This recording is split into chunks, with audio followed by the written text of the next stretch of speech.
the matter of political parties and political affiliation will not come in issue at all for the purposes of the election.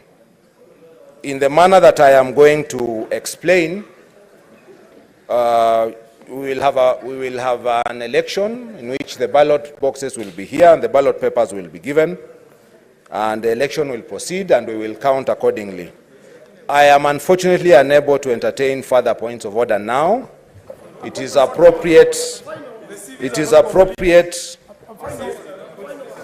honorable senators, any senator who does not at this time have a copy of the CVs.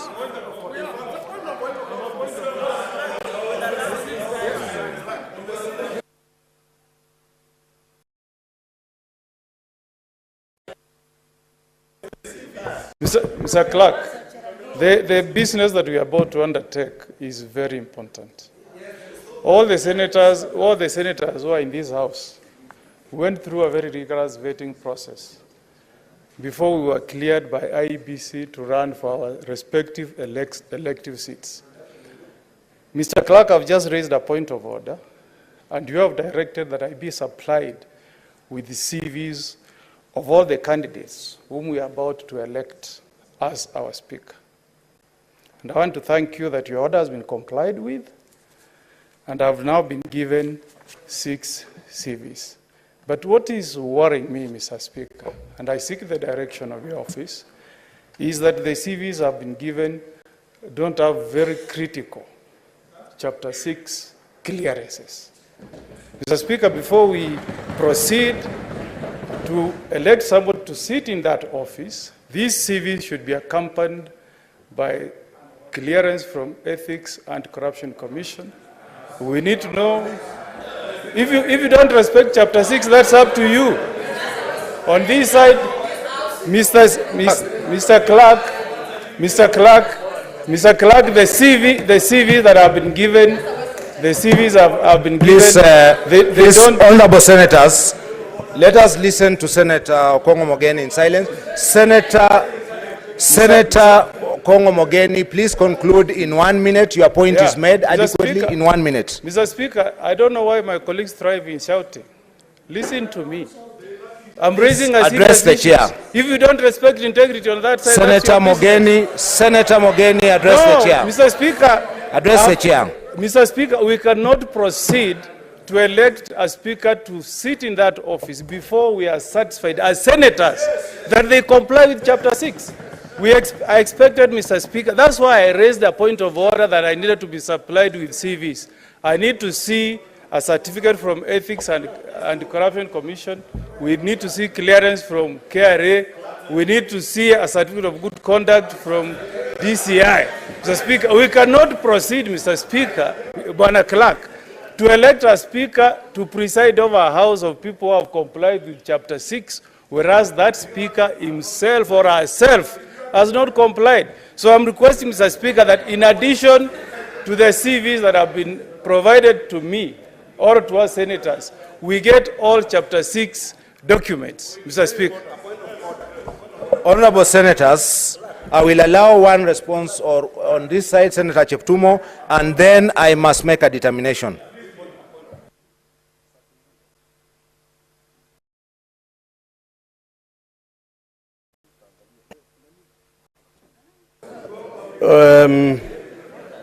Thank you, Mr. Clerk. I think there is very clear deliberate action and intention, Mr. Clerk, to delay the proceedings of this House. Senator Kajwang. And I will explain. Senator Kajwang, I will explain. Mr. Clerk, you had made a decision here that as we supply the CVs, the proceedings of the House will proceed. And I think, Mr. Clerk, the satisfaction as to the qualifications of who to run as a Speaker is actually done before it is the business of the House. It is not for us, Mr. Clerk, to come to this chamber and purport to be the ones to dictate the qualifications of who should be able to stand as a clerk. This was done Resume your before. seat. And so, Mr. Clerk, I want to plead with you. Proceed with the proceedings of the House because you continue supplying the Resume CVs. your seat. Yeah. Resume your seat. Resume your seat. Resume your seat. And I am making a determination. I am making a determination at this time. Senator Mogeni has raised the issue about the documentation that has been provided. Under Standing Order number 5, paragraph 5, which he himself had cited, the office of the clerk is required to publicize and make available to all senators a list showing all qualified candidates, and 2, to make available to all senators copies of the curriculum vitae of qualified candidates. It is clear that the intention of this is so that the voters, the electors, can know the profile, the qualifications and the profile of the candidates. No particular format is prescribed by law for the curriculum vitae. The matter of eligibility and clearance is one under Standing Order number 5, which is vested on the office of the clerk to determine eligibility. And if there are concerns about eligibility, that can be the subject of petition otherwise than at the present time. At the present time, and by the time that we make a determination of those who are eligible, that decision has been made, and it is not the case that clearances are part of a CV.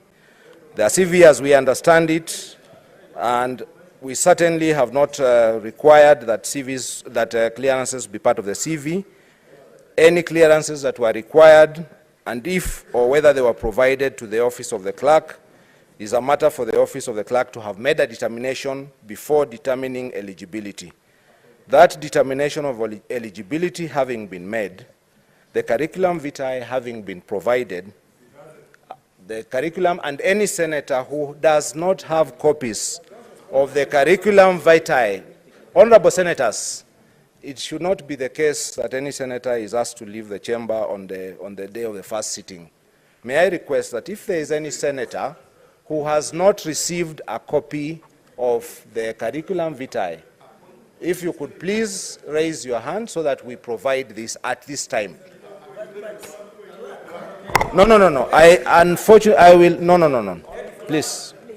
Honorable Senator, I have made a determination which I would like to be complied with. Please. Do not speak until you are provided the opportunity, please.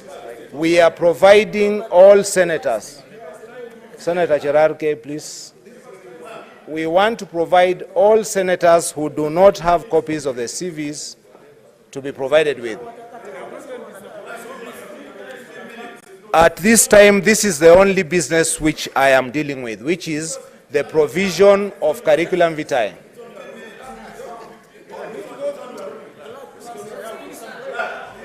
Honorable senators, at this time, no. There is no other ruling, there's no other point of order that I'm entertaining at this time.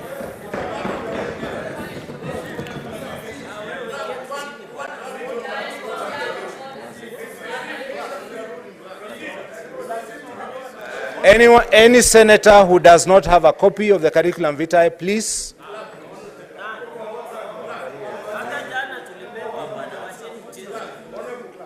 No, I'm afraid we are providing copies of the curriculum vitae. This is the only business. No.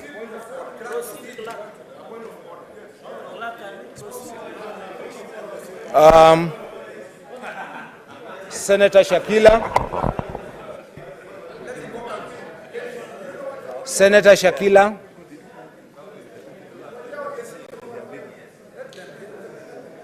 Please provide curriculum vitae to Senator.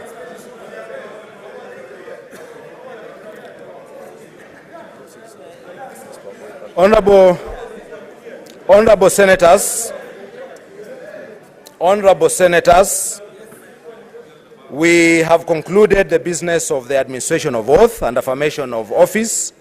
We will be proceeding to the next business, which is the election of the Speaker. And in terms of, I am not entertaining points of order at this time.